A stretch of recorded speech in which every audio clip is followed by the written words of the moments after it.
అనేది ఏం లేదండి. ఇక్కడ బిగ్ బాస్ స్టార్ట్ అయిన తర్వాత కామన్ మ్యాన్ అనేది లేదు, నార్మల్ పర్సన్ అనేది లేదు. లోపలికి వెళ్ళిన తర్వాత అందరూ ఒకటే బిగ్ బాస్కి. ఎవరైనా మంచిగా ఆడితే వాళ్ళు మంచి వాళ్ళు అనుకోవాలి. కామన్ మ్యాన్ చెడు చేశాడంటే కామన్ మ్యాన్ మంచోడు ఇప్పుడు కదా. ఇప్పుడు నేను కామన్ మ్యాన్ చెడు చేస్తే నేను కామన్ మ్యాన్ నేను సపోర్ట్ చేయను. అదే సెలబ్రిటీ మంచి చేశాడంటే నేను సెలబ్రిటీ సపోర్ట్ చేస్తా. కాబట్టి ఇందులో ఎటువంటి పార్షియాలిటీ, ఎటువంటి పాలిటిక్స్ ఏం లేవు. కామన్ మ్యానే, ఇన్ఫ్లుయెన్సరే, సెలబ్రిటీయే. కాబట్టి అందరూ సమానమే, అందరూ ఐకమత్యమే. కాబట్టి ఇందులో ఎటువంటి పార్షియాలిటీ అనేది లేదు.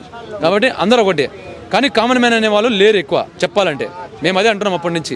కామన్ మ్యాన్ అనేది చాలా తక్కువ ఉన్నారు. నాకైతే సుమన్ శెట్టి గారి గేమ్ బాగా నచ్చింది. సుమన్ శెట్టి గారే, మేము అనుకునేది ఏంటంటే సుమన్ శెట్టి గారే విన్నర్ అవ్వాలని చెప్పేసి అనుకుంటున్నాం. మేము చిన్నప్పుడు చూసినప్పుడు ఆయన సినిమాలు బాగా చూసి పెరిగాం. యజ్ఞం కానీ, జయం కానీ, బృందావన్ కాలనీ కానీ ఇలాంటి సినిమాలు చూసి పెరిగాం. మాకు కామన్ మ్యాన్ కంటే ఆయనే బాగా పర్ఫామ్ చేస్తున్నారు. ఆయన యాక్ట్ చేయట్లేదు, న్యాచురల్గా ఆయనే ఉంటున్నాడు వీళ్ళందరికంటే కూడా. సుమన్ శెట్టి గారే గెలవాలని మనస్ఫూర్తిగా కోరుకుంటాం. సుమన్ శెట్టి గారికి కూడా మా అండ ఎప్పుడు ఉంటుంది ఖచ్చితంగా. మిగతా వాళ్ళు నేచురల్గా ఇట్లా ఆడట్లేదు. మిగతా వాళ్ళు చూసుకుంటే నేచురల్ ఆడుతున్నారు, కానీ అది నటిస్తున్నారు, లేకపోతే వాళ్ళు ఏదో ఫేమ్ కోసము, డబ్బు కోసం ఆడుతున్నట్టు అనిపిస్తుంది. కానీ కేవలం సుమన్ శెట్టి గారు అలా లేదు. ఎందుకంటే ఆయన ఆల్రెడీ ఫేమ్ ఉంది, ఆయనకు ఆల్రెడీ డబ్బు ఉంది, ఆయనకు ఆల్రెడీ అంతా ఉంది, అంత యాక్టింగ్, ఆయన ఆల్రెడీ సెలబ్రిటీ. కానీ ఆయన ఏ రోజు కూడా మాకు ఇలా నటిస్తున్నాడు అన్నట్టు విధంగా లేదు. న్యాచురల్గా ఆయనకేమీ ఉంది. కాబట్టి సుమన్ శెట్టి గారే విన్నర్ అవుతారు బిగ్ బాస్ కూడా అని 100% మేము నమ్ముతున్నాం. మిగతా వాళ్ళు చూసుకుంటే ఉన్నారు బాగానే, పర్లేదు. కామన్ మ్యాన్, ఆర్మీ పర్సన్ కూడా బాగానే ఆడుతున్నారు. కానీ సుమన్ శెట్టి గారు మాత్రం టఫ్ కాంపిటీషన్. టాప్ 1 వచ్చేసి మేము సుమన్ శెట్టి చెప్పేస్తాం, వితౌట్ నో డౌట్. టాప్ 5 కూడా టాప్ 1 చెప్పేస్తున్నా, డైరెక్ట్ టాప్ 1 చెప్పేస్తున్నా సుమన్ శెట్టి. టాప్ 5లో ఇంకా మిగతా 4% అయితే ఆర్మీ పర్సన్ ఒకతను, రితు చౌదరి ఉంటుంది ఖచ్చితంగా. రీతు చౌదరి కూడా ఖచ్చితంగా ఉంటుంది టాప్ 3లో. టాప్ 5లో రీతు చౌదరి ఉంటుంది, ఆర్మీ పర్సన్ ఒకతను. ఇంకా ఆమె పేరు ఇమాన్యుయల్ ఉంటాడు. ఇంకా మిగతా పర్సన్ నాకు తెలీదు. ఇంకా అది తర్వాత వాళ్ళ చాయిస్, అది నా చాయిస్. ఇది వైల్డ్ కార్డ్ ఎంట్రీ మేబీ ఎవరు వస్తారబ్బా నాకు కూడా తెలియదు. అలెక్కే చిట్టి పికల్స్ అని చెప్పేసి ఒక ట్రెండ్ అవుతుంది.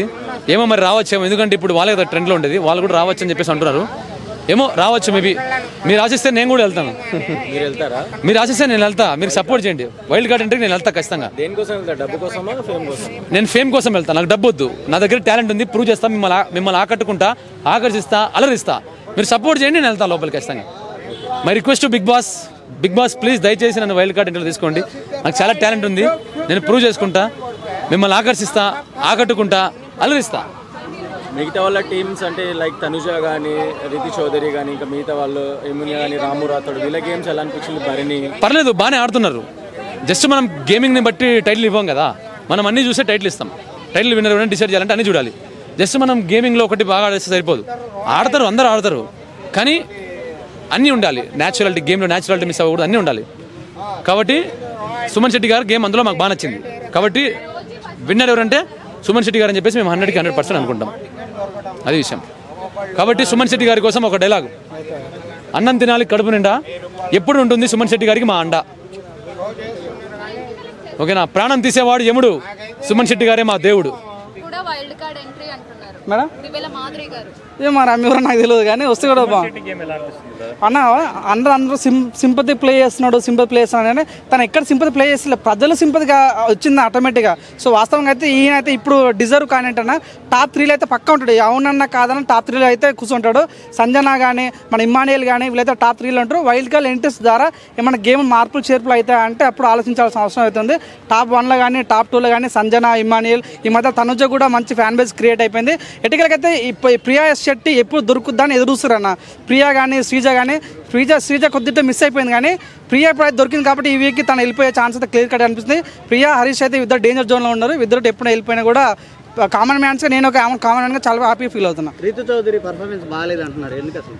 ఎందుకు అంటే అంటే క్వశ్చన్ అన్న అంటే తను పులిహోర ఏదైతే స్టార్ట్ విష్ణుప్రియ లాస్ట్ టైం అట్లా చేసింది అంటే పులిహోర కలపడం వల్ల ఏమో టీఆర్పీ వస్తుందేమో ఓట్లు వస్తాయేమో అనుకుంటారు కానీ అది స్క్రిప్ట్ లాగా అనిపిస్తుంది అనమాట అంత అంటే ట్రయాంగిల్ నడుస్తుంది సోల్జర్ దగ్గరకు వస్తుంది మన డిమన్ పవన్ దగ్గరకు వస్తుంది అంత ఒక ట్రయాంగిల్ లవ్ స్టోరీ లాగా అనిపిస్తుంది అంత కనెక్ట్ అవుతుంది వాస్తవంగా అయితే నిన్న చూసావా అన్న డిమన్ పవన్ క్యాప్టెన్ అవ్వడం కారణం ఎవరు రీతు చౌదరి కానీ డిమన్ పవన్ నిన్న నామినేషన్ సేవ్ చేసిన ఎవరు శ్రీజాని సో ఆ విషయంలో రీతు చౌదరి కొద్దిగా ఏడ్చింది అరే నేను హెల్ప్ చేశాను కానీ నాకు హెల్ప్ చేయలేదు అన్న విధంగా రీతు చౌదరి బాధపడ్డది కానీ వాస్తవంగా ఈ లవ్ ట్రాక్లు ఇవన్నీ చేస్తారు ప్రజలకు నచ్చవు నిజంగా నువ్వు గేమ్ ఆడే విధానం బట్టి నచ్చుంది మీ తనుజ కానీ సుమన్ శెట్టి కానీ సో వాళ్ళకి ఎక్కలేని సింపతి గేమ్ ఎక్కలేని ఓటీపీ క్రియేట్ అయిపోయింది కాబట్టి సో వీళ్ళు ఉంటే బాగుంటుంది నాకైతే యాజ్ ఏ కామన్ మ్యాన్గా ప్రియ శెట్టిని ఎంత తొందరగా బయటకు కనిపిస్తే అంత మంచిగా ఉంటుంది బిగ్ బాస్ అని కనిపిస్తుంది చాలా మంది ఏమంటారంటే విమాన్ ఫామ్ యొక్క ఇది ఒక స్ట్రాటజీ అని అంటున్నారు ఎందుకంటే నెక్స్ట్ వీక్ తను ఎలిమినేషన్ లో ఉంటాయి అప్పుడు శ్రీజ కూడా తనతో పాటు ఉంటాయి తను సేవ్ అవడానికి అవకాశం ఉంటుంది సో అందుకని తనను ఎలిమినేషన్ లో తీసుకురాలని అంటున్నారు మీరేమంటారు అంతే అన్న ఇప్పుడు ఒకరు హెల్ప్ చేస్తే ఆటోమేటిక్గా నెక్స్ట్ వాళ్ళు కూడా వాళ్ళకి హెల్ప్ చేస్తుంటారు కాబట్టి నాకు అనిపించిన విషయం అంటే శ్రీజ యొక్క అంటే శ్రీజని డిఫెండ్ చేయలేకపోతున్నా అన్న మన రీతు చౌదరి చాలా చక్కగా డిఫెండ్ చేసింది ఇమ్మాన్యుయల్ కూడా చాలా చక్కగా డిఫెండ్ చేసింది కానీ ఆ ఫ్లోరా కానీ సంజయ్ కానీ కరెక్ట్గా తను హ్యాండిల్ చేయలేకపోయారు నిన్న కూడా ఏడ్చారు శ్రీజ ఏడ్చింది రీతు చౌదరి ఏడ్చింది అవన్నీ కప్పటి నాటకాల్లో కనిపించింది రీతు చౌదరి ఒకటి కొద్దిగా జెన్యున్ కనిపించింది కానీ ఎడికలకి అయితే అట్లా అనిపించింది ఇమ్మాన్యుయల్ ఒకటి యాడ్సప్ అని చెప్పొచ్చు అంటే శ్రీజకి వార్నింగ్ ఇచ్చింది ఆయననే మళ్ళీ తర్వాత ఏడుస్తుంటే ఓదార్చింది కూడా తనే కాబట్టి ఇమ్మాన్యుయల్కి అయితే చాలా మంచి ఫ్యాన్ బేస్ క్రియేట్ అయిపోయింది చాలా మంచితనంగా సో చాలా బాగా అనిపిస్తుంది ప్రస్తుతానికి అయితే హరిత హరీష్ ఫస్ట్ వీక్ లో ఏదోదో ఎగిరిండు తర్వాత నాగార్జున కసలకి ఇచ్చిండు సైలెంట్ అయ్యిండు మళ్ళీ నిన్న నామినేషన్లో కొద్ది మళ్ళీ ఎగురుతున్నాడు ఆ లత్కూర్ అనే పదం వాడిండు మళ్ళీ నెగిటివ్ అవుతాడు ఏదో ఆయన ఏంటంటే చూడన్నా లాస్ట్ టైం ఆయన కానీ ఆయన పేరు మర్చిపోయినా ఆ ప్రపంచమంతా నాకే సమస్యలు అనుకుంటున్నా ఆయన పేరు మర్చిపోయినా నాగమణికంట ఇప్పుడు ఈయన సేమ్ ఇట్లనే స్టార్ట్ అయ్యింది మళ్ళీ నాకు చాలా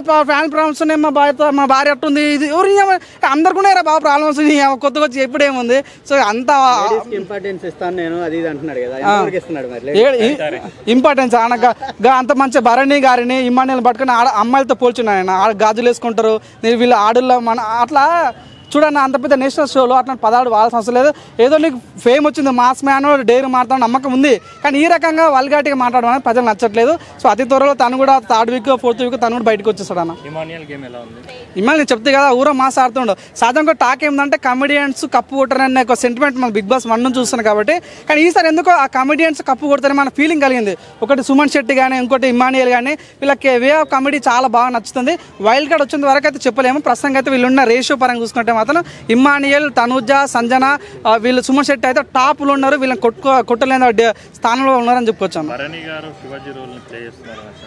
అనుకోవచ్చు కానీ కాకపోతే మనోడు కొద్దిగా ఏమన్నా అంటే ఏమన్నా అనుకుంటారు మన ఉద్దేశం కొద్దిగా భయపడుతుంది శివాజీ అలా కాదు డేర్ అండ్ డాష్ ఉంటాడు చాలా జెన్యున్గా ఉంటాడు ఈయన జెన్యున్గా ఉన్నాడు కానీ కొన్ని చెప్పలేకపోతుంది ఈవెన్ నాగార్జున నిన్న అయిపోయాడు నీ కోసం నువ్వు పోరాడయ్యా పక్క వాళ్ళ కోసం సైలెంట్గా ఉంటే తప్పులే కానీ నీ సొంత పనుల కోసం అని పోరాడని చెప్పడం ద్వారా నిన్న అయితే నామినేషన్ కూడా కొద్దిగా మాట్లాడతారు జరిగింది సో ఓకేనా ఆ భరణి తనుజ డాటర్ ఫాదర్ ఒక సెంటిమెంట్ అయితే చాలా బరుకొట్టింది ఆ తనుజ ఇమ్మాన్యుయల్ లవ్ ట్రాక్ కూడా చాలా చూడడానికి చాలా చక్కగా అనిపిస్తుంది ఎటికల్గా అయితే చాలా రసవంతంగా దూసుకెళ్తుంది అనిపిస్తుంది అన్న తనుజ చాలా బాగా తనుజ భరణి ఆ తనుజ ఇమ్మాన్యుయల్ ఈ ఏదైతే నడుస్తుందో ఇది చాలా బాగా చూడడం కూడా చాలా ఆకట్టుకుంటుంది అన్న ఫస్ట్ ఇమ్మాన్యుయల్ తర్వాత సుమన్ శెట్టి తర్వాత సంజన తనుజ అనుకుంటున్నాను ఇప్పటికిప్పుడు నేను తీసేయమంటే మాత్రం ఈ ప్రియ శెట్టిని తీసేస్తాను ఫస్ట్ మంచిగానే 3 కామనర్స్ 3 సెలబ్రిటీస్ ఉన్నారు నామినేషన్ లో అదే మా గుండంకులు కూడా ఈసారి నామినేషన్ లో ఉన్నాడు ప్రియా కూడా ఉంది మరి ఎవరు పోతారో చూడాలి ప్రియా వెళ్ళిపోవాలి బ్రో లాస్ట్ వీకే పోవాల్సింది అసలు ఈ మధ్య అదేదో ఎవిక్షన్ పాస్ ఉండడం వలన సంథింగ్ దేని వలన ఆగిపోయింది బట్ ఈసారి మాత్రం ఖచ్చితంగా ప్రియా వెళ్ళిపోతుంది బ్రో నా ఫేవరెట్ కంటెస్టెంట్ బ్రో అలాగే పికిల్స్ వస్తుంది వైల్డ్ కార్డ్ లో అప్పుడు మాట్లాడుకుందాం మనం అందరం బ్రో నిజంగా తనుజ గేమ్ చెప్పుకోవాలంటే ఇద్దరు అన్న చెల్లెల అనుబంధం మంచిగా నడుస్తుంది బ్రో దాంట్లో గోరింటాకు మూవీ చూసినట్టు అనిపిస్తుంది చాలా బాగుంది సుమన్ శెట్టి గారితో తనుజ గారిది తమన్నా కాదు తనుజ నేను ఆల్రెడీ ఆ రోజే చెప్పానండి మీకు ఏం చెప్పాను పవన్ కి కెప్టెన్సీ తీసేస్తారని చెప్పాను తీసేశారు మళ్ళీ తర్వాత అతను కెప్టెన్ అయ్యాడు అంతే మరి అట్లే ఉంటుంది రీతు అప్పుడు సపోర్ట్ చేసింది కాబట్టి ఇప్పుడు రీతును సేవ్ చేయడంలో తప్పలేదు మనోడు శ్రీజాన్ చేసిండా అయితే శ్రీజాన్ చేయడంలో తప్పలేదు